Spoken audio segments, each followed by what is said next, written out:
I'm Victoria and this is What Victoria Read.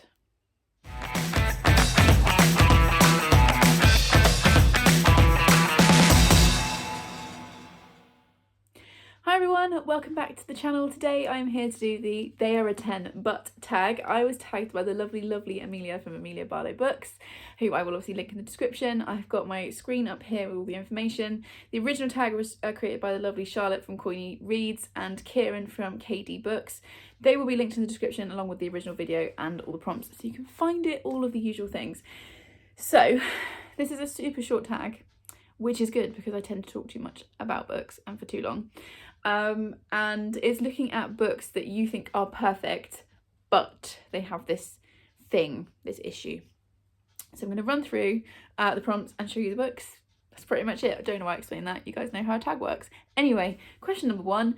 There are 10, but they are over 500 pages long.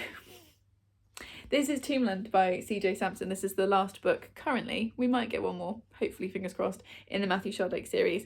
And I adore and love this series. You can see some of the books there. I'm currently rereading the first one. I adore this series, but yeah, she big. Most of the books in the series are over 500 pages. This one's like, yeah, it's 865 pages long. So yeah, it's a chunky boy.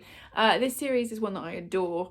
We're following Matthew Shardake, who is a solicitor. We're in Tudor London. The first one starts just after the execution of Anne Boleyn, and we follow Matthew. Basically, each book got a different mystery in it, and it's about him going out and trying to solve it, and everything else that's kind of going on around him. And obviously, I can't tell you much about this book because it's the last one. But yeah, if you're looking for a book over 500 pages that I think is perfect, Tombland.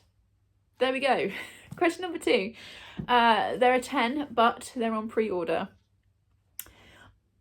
This series, we were supposed to get this book this year. I was supposed to have already been able to read it, but then it got pushed back by a whole 12 months. The book I'm talking about is Silverborn, and the book I'm going to show in its place is Hollowpox. This is obviously part of the Nevermore series by Jessica Townsend.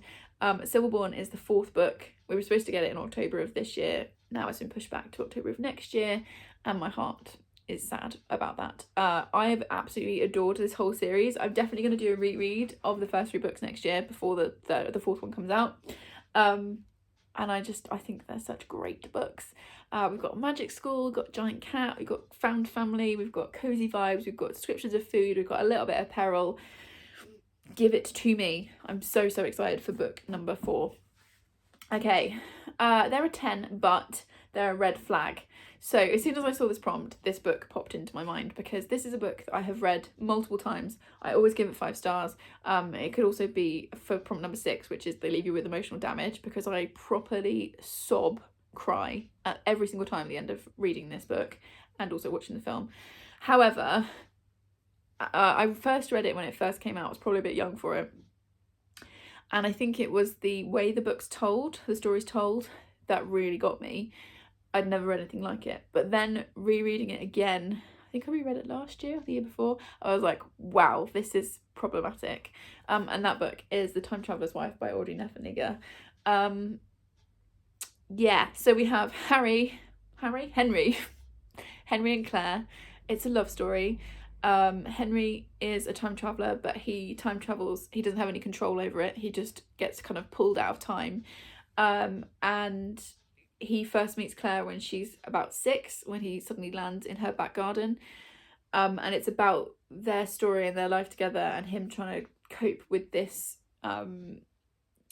It's kind of described as an illness, this thing that he's living with, but it's also about their love story. And there's so many things that I love about this book, and like I said, the ending makes me sob every single time. But there is the question definitely of consent in this book. That's a red flag in this book, because can Claire consent to their relationship? Because she's basically being groomed by Henry since she was a child, and like he knows in his present day that they're going to end up together because he's married to her in his present day. So it's that idea of like she never really had any other options but Henry. So there are definite red flags with this. It's also a book that I loved. So there we go. It fits this prompt perfectly. Okay. There are 10, but they're a red flag. No, we've done that one. There are 10, but they're over 100 years old. I love a classic, so I could have chosen loads of different ones, but I've gone with what is probably arguably one of my favourite classics, and that's The Turn of the Screw by Henry James. I love this edition. This is a story that always gets really ugly editions, I think, and it's quite rare to get one this nice. This is the Alma Classics edition. I also have Portrait of Dorian Gray, picture of Dorian Gray somewhere. Here it is. Can you see that? Yes, which is in the same edition. And I have Frankenstein, also in the same edition, which I found randomly in a charity shop. This is one of my favourite classics for sure. It's gothic, it's creepy, you've got creepy children, you don't know if the house is haunted or if there's something else going on. It's in an isolated setting. Like, just give it to me, please. So yeah, if you are looking for, I think this is an easy classic to read as well. It's short. Oh, this edition is so pretty. It's creepy. I love it. And it's over 100 years old. So there we go. Okay, question number 5. There are 10, but they were studied in school. And I do love this prompt, because as an English teacher, I do know that we have to basically analyse text to death. And I wish we didn't have to do that, but that's part of a whole other conversation about how we test our kids and all of that stuff. But the curriculum that we've got, it does mean that, yes, we have to pull stuff apart and we have to look at it from every angle, and we basically have to suck most of the joy out of the actual text. Now, when I'm teaching stuff, I try to put that joy back in once we've done the analysis, but I'm well aware that there are plenty of texts that people will read at school that they then never want to pick up ever again. My answer for this is A Christmas Carol by Charles Dickens. So I teach this text, and if you saw my December TBR, which I think will be up by the time this goes up, I haven't quite decided on an order, I will link it in the description. I talk in that about how I read this every single Christmas Eve. The story is set on Christmas Eve, and it's partly to reclaim it from the fact that I have to teach it in school, because I have to teach it to my year 10s. They're 15, they're not massively interested in Gothic Victorian literature, and so it's kind of nice for me to like reclaim it as something that I enjoy. I love this story. This is the only Dickens I do enjoy, and I feel like, could I be struck off as an English teacher for saying that I don't like Dickens? I feel like he was the Stephen King of his day, which isn't a writing style for me. To be fair, in Dickens' defence, he was paid by the word. Not aware that that's the same for Stephen King. Sorry if you can hear Jack, he's scratching his collar over there. So he was paid by the word, so, you know, he's a big fan of lists, and he could have just used 2 words and he's used 12. Makes sense in his context. But I've just never connected with any of the other stories of his that I've read, but I do really like Christmas Carol, genuinely. So yeah, that's my answer, and this is a very nice edition of it. Okay, last question. Nice quick tag, this one. The question is, there are 10, but they leave you with emotional damage. Now, I could easily have picked Time Traveler's Wife for that, but it's a definite red flag book. I'm going to pick a book that has been everywhere this year, rightfully so. I loved it, gave it 5 out of 5 stars. Definitely going to be on my favourite list of books, my favourite reads of the year. However, I feel like a lot of people don't realise how much trauma there is in this book, because it's quite often talked about how funny it is and feminist, and it is both of those things. There's also a massive amount of trauma that happens in this book, and that is Lessons in Chemistry by Bonnie Garmus. This is my beautiful signed first edition that I got, oh, look at those end pages, when I was up in Edinburgh. I mean, I loved this book. Yes, so we are following, what is her name? Is it Elizabeth? Yes, Elizabeth Zott, who wants to be a scientist. She is a scientist, she's a chemist, but she's very much dismissed. We're in the 1950s in America, and obviously as a woman, she is not taken seriously whatsoever, but she's given the opportunity to create a TV programme. And so she creates this cooking show, Lessons in Chemistry, but she doesn't talk down to the women that she's talking to, and she shows them the science of cooking, and it becomes really, really popular, and that's the main focus of the book.